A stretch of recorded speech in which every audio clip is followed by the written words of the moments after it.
Hey everyone, what's up? Let's get into the Canelo Alvarez versus Munguia fight and Terrence Crawford. I don't know if it's been officially announced or whatever, if it's even real, but Terrence Crawford potentially facing Eubank at 160. As far as the Canelo fight, we saw when Benavidez came out and he said that they're offering basically Canelo the whole entire purse. Essentially, he was only getting $5 million, while Canelo would be getting $60 million. That didn't even include pay-per-view and things like that. On the back end, he's trying to tell, well, he's calling out the fans and everybody else how you guys will come up with a plethora of excuses, when it comes to Canelo Alvarez. Now, me personally, I've seen this thing progress from the beginning, this fan base. You guys originally weren't even Canelo fans. You were Triple G fans, a lot of you, and we're talking about a lot of you Hispanic fans on top of that. But this is just fandom today. And Canelo, I could swear some of his fights were scripted. We all know that he'll pay off judges, everything else. He'll have to do PDs. Again, I don't care about the hair follicle test. I know that thing, their shampoo that they sell out there. My lawyer told me about this. It had nothing to do with me being associated with drugs, but the person that I was involved with, my lawyer was telling me, don't waste your money on that, because she even told, give these people what shampoo to get that could screw up a hair follicle test. And I can tell you for right now, it doesn't work. You understand? It just doesn't. Again, it's not because I needed it. It's because of who I was involved with. And I brought proof that they were using stuff regardless of what the hair follicle test stated. You understand? But again, Canelo, you failed 2 out of 3 drug tests. His fans are going to be mad at this video. I could care less. So you're calling those other 2 tests and results lies, while, again, the hair follicle proved that he was innocent, which is a joke. We know he's not innocent. We know a lot of people in those camps have been busted for, performance-enhancing drugs as well. We all know what it is when it comes to Canelo Alvarez. He's a scripted fighter. He's a guy that's been created. He's what I call a boardroom fighter. But again, he's still suffering from trauma from his last loss. He doesn't like to take any chances because, again, we've said this multiple times on this channel. On an even playing field, Canelo is the most affected fighter on the pound-for-pound top 10 list. It's going to affect him more so than any other fighter that they propped up on that little make-believe, list. You understand? But Canelo, again, you can tell he's never like a Floyd Mayweather, for example. If he even had a close fight, that was an automatic L for Floyd Mayweather, and he typically would rematch those people. And it's funny to me how you Canelo fans, you zealots today, will try to always bring in Floyd into the conversation, but you don't hold Canelo to the Floyd Mayweather standard. You understand? And Floyd himself, there's a lot of question marks around his career and things like that, but this isn't about Floyd Mayweather. Plus, he's a retired fighter. He's a guy who's kind of set the benchmark for what people try to do today. You know what I'm saying? But regardless, Canelo, he's always been what I call a scavenger. You don't move like an apex predator. We said this about Gervonta Tank Davis and many other fighters. Even when it comes to turning down your highest paydays and best legacy fights for the easier route, Canelo definitely falls into that category, the same type of category. And I'll watch some of your guys' boxing channels, and what you'll have no problem saying about this fighter, such as Gervonta Tank Davis or whoever else, all of a sudden for Canelo, again, it could be because of race or whatever other reasons. I understand that boxing in general is one big proxy race war that we all partake in on the internet. On this channel, we try to keep it a buck, and we try to keep it, keep it the same type of standard for everybody, but I'm not going to sit here and tell you I don't have my biases and prejudices myself. You understand? I do, just like everybody, like everybody else, but we are always trying to keep people on the same standard. So I try not to involve myself in this stupid proxy race war that's on the internet, especially in the YouTube boxing community. But regardless, your Canelo is no different than a Gervonta Tank Davis and so many other fighters. You understand? He also falls into the category. I don't like fake people. I hate fake people. Today's mantra, especially here in the United States, is fake it till you make it. I think that's one of the biggest problems that's affecting this country. And it's affecting all kinds of things, boxing, entertainment, everything else. You understand? I don't like fake people. I don't like people who aren't the real deal, aren't the real article. And again, I think this is a big problem with boxing. It's to the point where even a guy like Jake Paul is one of the biggest stars in boxing because of this. But it's no secret that Jake Paul has scripted fights and things like that. And he moves just like how Canelo does behind the scenes. You understand? He tells guys, you can't really punch me and whatever. And I've seen that type of element in Canelo fights. The Kovalev fight, for example. Kovalev actually landed a shot on Canelo. I could show you the clip if I wanted to. And then he stops and then like asks Canelo, is he okay? You know what I'm saying? But regardless, we know that Canelo doesn't move like an apex predator. We know that Canelo is a scripted fighter, whether you guys want to believe that or not accept that truth. Boxing itself is like WWE now. It's a fake sport. You know, it doesn't move off merit. At least in the NFL and basketball, they still have like a merit system involved. In boxing, it does not. A guy like Berlanga has a better chance of fighting Canelo than a guy like Benavidez. And that's one of the biggest problems with boxing today, and this is why it's suffering. Even a guy like, we've said this so many times, Oscar De La Hoya, he took L after L after L, especially in his biggest fights. He still made more money than a lot of these guys could ever wish that they could even get close to. That includes your guys that they're calling stars today, like a Gervonta Tank Davis, whoever else. And this leads me to my Munguia versus Canelo Alvarez fight. Well, that's cool. Go ahead and make that fight. I don't know what platform it's going to be on. You know what I'm saying? I don't even care. And I'm not even sure if I care to stream it the night of. You know, I'm pretty sure the highlights or whatever else will be on YouTube or whatever else. Or I'll be able to watch a fight in one way, shape, or another where I don't have to dish out my money. And that's a fight that I'm not going to dish my money out on. You understand? There's no reason for me to do that. So they're going to come to learn what they've already come to learn. Companies like DAZN, even HBO back in the day, when they tried to make Canelo like their cornerstone, you understand? It's probably not going to draw a profit. It probably is not. You understand? It's not going to do good on pay-per-view buys. Who really is calling for this fight and who truly has interest in this, other than a few select loud group on the internet, which never really translates to real pay-per-view buys or real pay-per-view sales. This is the same story told over and over again, and it's a broken record. And I too am always saying this on a bunch of my videos. I could go years without talking about boxing, and I'll, you know, when I do come back and talk about it, it'll be the same topic and it'll be the same results and it'll be the same people involved.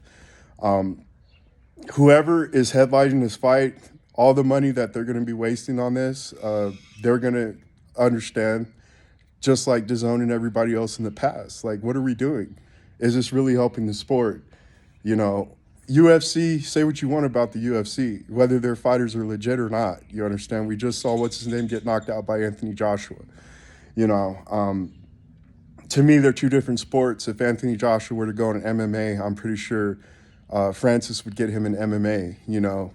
Francis, though, what's sad about UFC is they don't pay their fighters like boxing. It's not that much of a scam. They actually invest into their sport, and they actually make the fights that the fans are calling for. They try to make the best matchups possible that they can make, and that's why it has far more stability and success than boxing. You understand? And Canelo is one of the problems that is with boxing. You know what I'm saying? You guys, you can sit here and try to play that he's the money man and the golden child or whatever else all you guys want. But when Floyd Mayweather, I never had to see him restructure his contract. You understand? Even a Manny Pacquiao, I never seen him have to restructure his contract. Manny was making a lot of people money, regardless if they were scamming him or not. You know, Everybody that was involved with Manny Pacquiao was making money.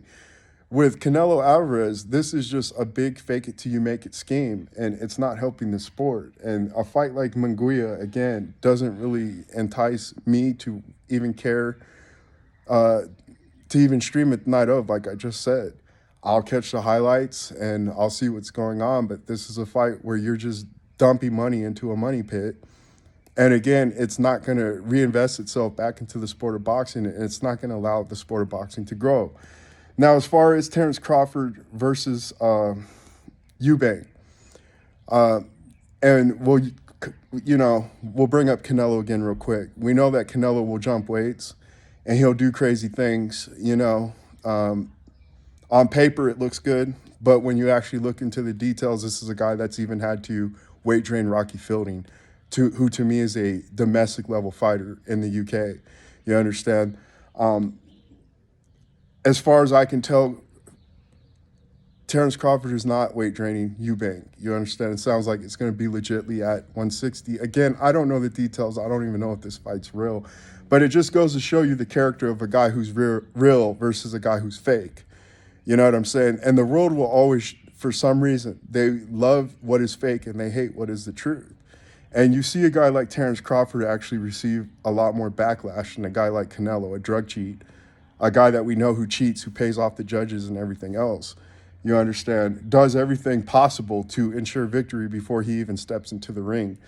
But again, we got to wait and see. This is speculation. I haven't seen where this has been officially announced. You know what I'm saying?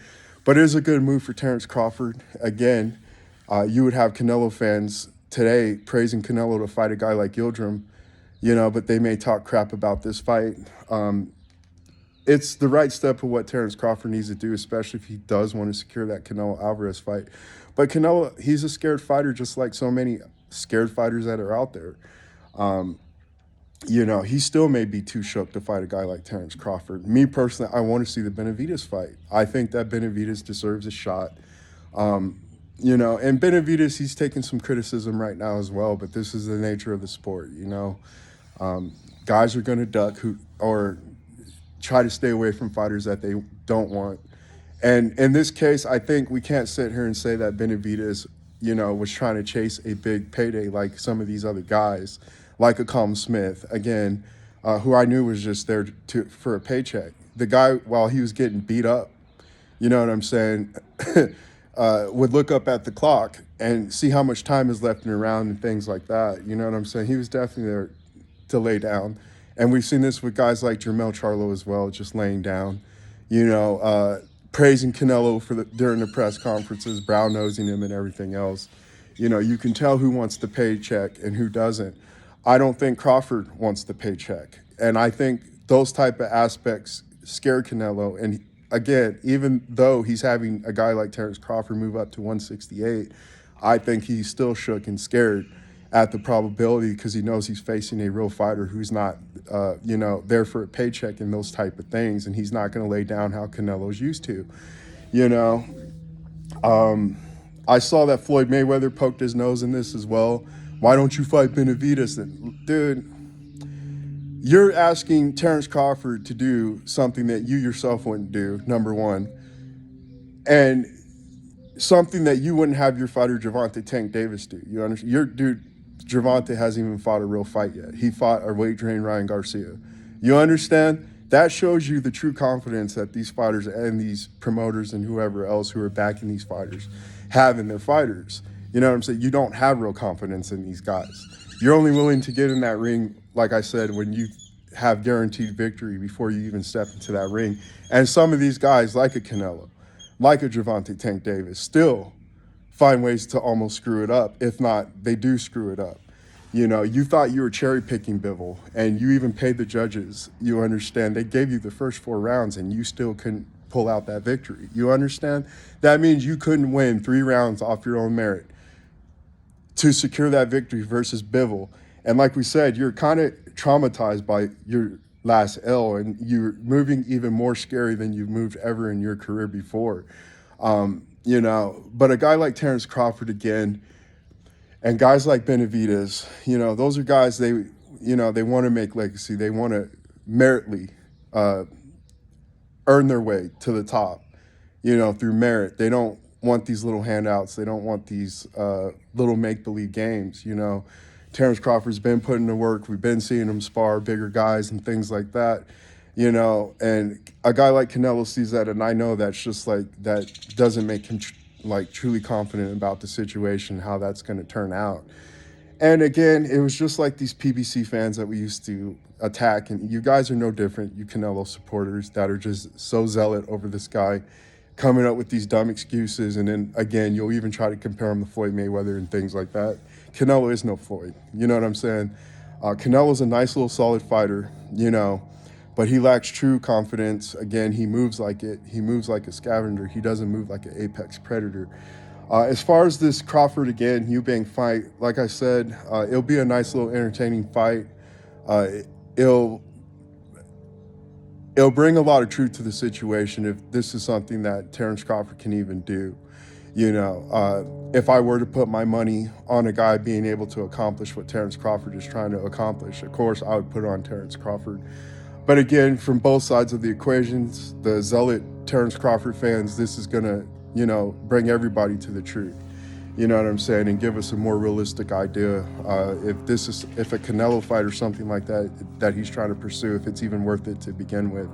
But he is doing the right step, and he is stepping up to the challenge, and this is proof that he's backing up what he means, what he means to do.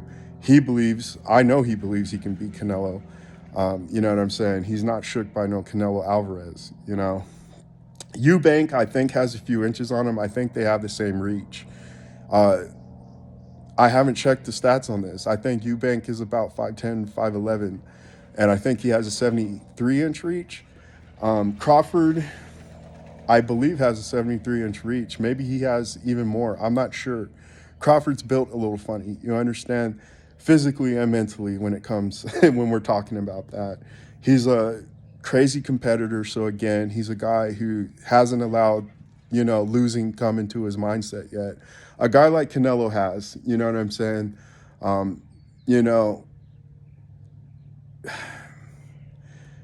Some people, they're just fearful of being exposed. And, Canelo, I don't think he can deal with that aspect of reality. He's always been assisted his entire career. There's been robberies early in his career that people thought he should have won. And this is when he had height and weight advantages over those types of fighters. Vasquez, he ended up needing to fight that guy twice. If you fought this guy twice, then obviously you didn't make it convincing that you beat this guy to begin with. The sport is watered down like many things in today. And boxing, I just don't think it garners that much interest. Again, if I do have the free time and if I'm not doing something, I probably will stream the Canelo Munguia fight. But if not, I don't feel like I'm missing out on anything. As far as Terrence Crawford and Eubank as well, Junior, I don't know. We'll see. I doubt I'll be paying for this fight as well, or I'll probably stream it or something because I am a Terrence Crawford supporter. But again, a lot of these fights, they're not enticing. And again, it is good to see that Terrence Crawford is sticking to what he says he wants to do. But this, again, we're just going to see how realistic is his goals in his mind. But again, this is a guy who's already overcome so much. And this is a guy that I know can achieve things that he's already achieved, things that a lot of your favorite fighters will never achieve. You understand? This is to you, Gervonta Tank Davis fans. This is to your Canelo Alvarez fans. You know what I'm saying? And guys like that you guys prop up and hype up today. Crawford is the truth behind the hype. You know what I'm saying? But again, there are things that, come into play. Size, Eubanks, as a boxing technician, he's not really that great. You know what I'm saying? But he does have some pretty good athletic ability. He's got hand speed, he's got punch selection and things like that. But he's kind of like a Sean Porter, in my opinion. He's just a great athlete. He has, he has good reactionary time, things like that. But he doesn't have the fundamentals or a real boxing acumen behind those type of things. You know what I'm saying? He doesn't have those real boxing IQ or whatever else. So I know Crawford fundamentally can get him, and we're just going to see if Crawford's power and things like that still are a factor around those weight classes. That's all I got to really talk about this right now. This is just a rambling video, guys. Again, I don't really feel like talking about other aspects of the sport that I'm seeing. Frank Martin, Gervonta Tank Davis. You know, now they're saying that there's a possibility that that fight's not going to be made. Not that it was a fight I wanted to see to begin with. Even the Devin Haney versus Ryan Garcia fight, I really don't have too much interest in that fight. They see it as, again, easier route, and Ryan Garcia kind of as a, like I said, just a bag, you know what I'm saying, that they can get. Although Devin Haney, he's been pulling off some pretty crazy things with his title defenses, everything else, even allowing guys like Lomachenko, the guy that ducked him originally and got him a belt to begin with. He even gave Lomachenko the chance to win, you know, and I know there's controversy behind that. You got people, no matter the race or the creed, that believe that Lomachenko won that fight. I don't. I saw the fight. I know he didn't win. You know, they did the same thing with Teofimo Lopez. They even did the same thing with the Salido fight back in the day. But he did the same thing in those 3 losses that he did even against Salido. You just let too many rounds off. And again, you tried to make the young bull or whatever else, you try to drown him in the end. And if you guys go see that prediction that we did with Teofimo Lopez versus Lomachenko, I mean, we were dead on. I was dead on in that video. You know, on this channel, we're not afraid to say what people have problems saying. We don't have a problem calling this stuff out as I see it. You know what I'm saying? We're going to continue to do that. And boxing, again, it's becoming a dwindling sport, and my focus is on other things. But that still doesn't mean I'm not going to come out with these videos, guys. We'll talk to you later. All right, bye.